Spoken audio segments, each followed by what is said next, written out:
clouds of smoke on the Margala Hills on your screens right now.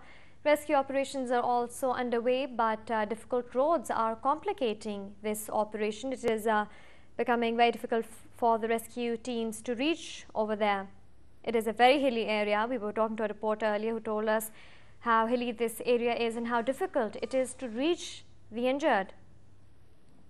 The National Disaster Management Authority has sought Pakistan Army's help for this rescue operation, and at present Army rescue teams and 7 helicopters are operating at the site of this crash.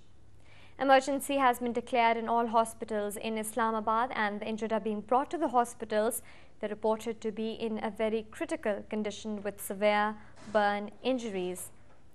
This is also fair to be the biggest disaster in Pakistan's aviation history. The last crash happened in 2006 when a Fokker plane crashed into a wheat field near Multan, killing all 41 passengers and 4 crew members on board. On the flight that was coming from Karachi to Islamabad and crashed in the Margala Hills, 152 people were on board, including 6 crew members. Over 40 have been injured, and relatives of those on board have gathered at the Islamabad and Karachi airports. The airport authorities are aiding and assisting those of the relatives who want to meet their loved ones and who fear for their loved ones in Islamabad. Information desks have been set up at both the airports, and families of the victims can contact the Crisis Management Cell at 051 9211 223 and 051 9211 224. An investigation into the air crash is underway, while Prime Minister Gilani has ordered the Defence Ministry to conduct an inquiry into this matter. We also talked to GM Marketing, Mr. Rahil Ahmed, earlier, who said that the rescue efforts are being prioritized right now, and then the investigation will begin. We also talked to Chairman CDA, Mr. Imtiaz Anayat, who said that the rescue efforts were in full swing and that there was enough manpower and enough equipment to help those who are injured. And now Shahryar Mirza is joining us from the Karachi airport. Yes, Shahryar, what can you tell us now? Well, there's a lot more family members are starting to pour in over here, people who had boarded that flight.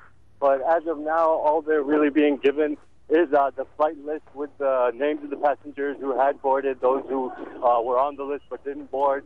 I spoke to one young man whose brother was on the flight.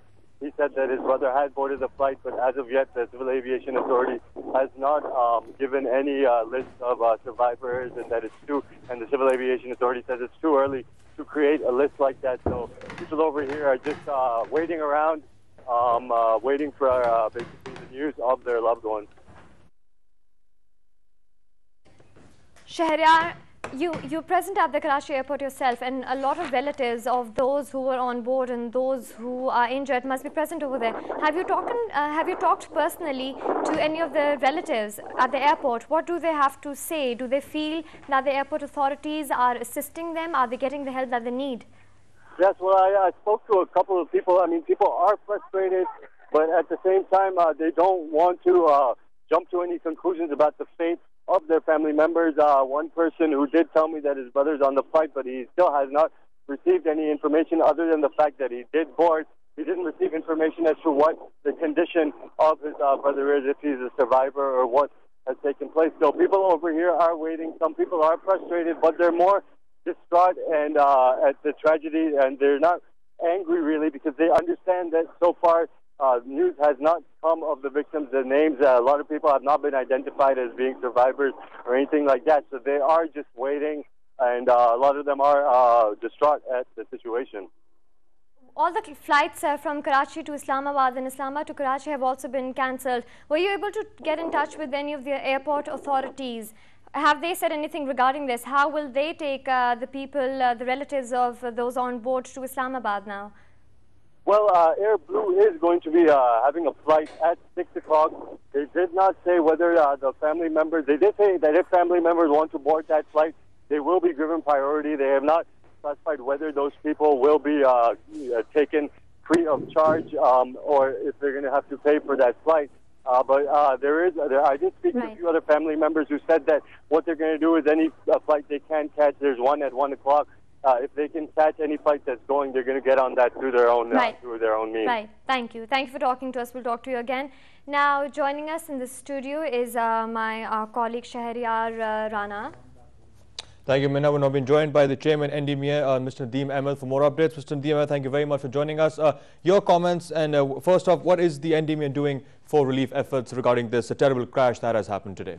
Overall relief efforts, as far as the government is concerned, and so far we have flown over the area. I personally flew into area, made long hovers on that just to understand the situation on ground. The aircraft has hit a vertical cliff on the Margala Hills, and there is no track.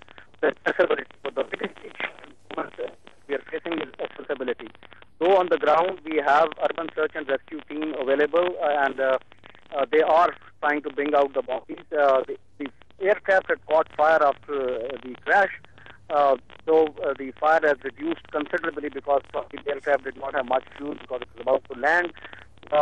There are helicopters standby here at the 6th Aviation Squadron in Islamabad Air Base.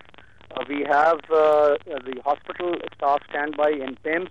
We have 2 medical teams, including surgeon and orthopedic surgeons, right on the site to be able to attend to any emergencies that we come across. We are at the moment trying to find out a way that how can we take out these bodies from the crash site, because as of now it's thick jungle and there's no, and sharp ridges. There's no place where you can land a chopper. Probably it may have to be done physically by carrying the body on stretchers. So these are the things that we are trying to do at the moment. And I think as far as the list is concerned, Air Blue, I'm sure, must have issued by now. Now, Mr. Ahmed, which other organizations and agencies are helping in these relief efforts, considering that this is a very uphill task to get to those passengers who were on the plane, like you just earlier mentioned, that there is no place to actually land a helicopter there? At the moment, we have the Army teams on the ground.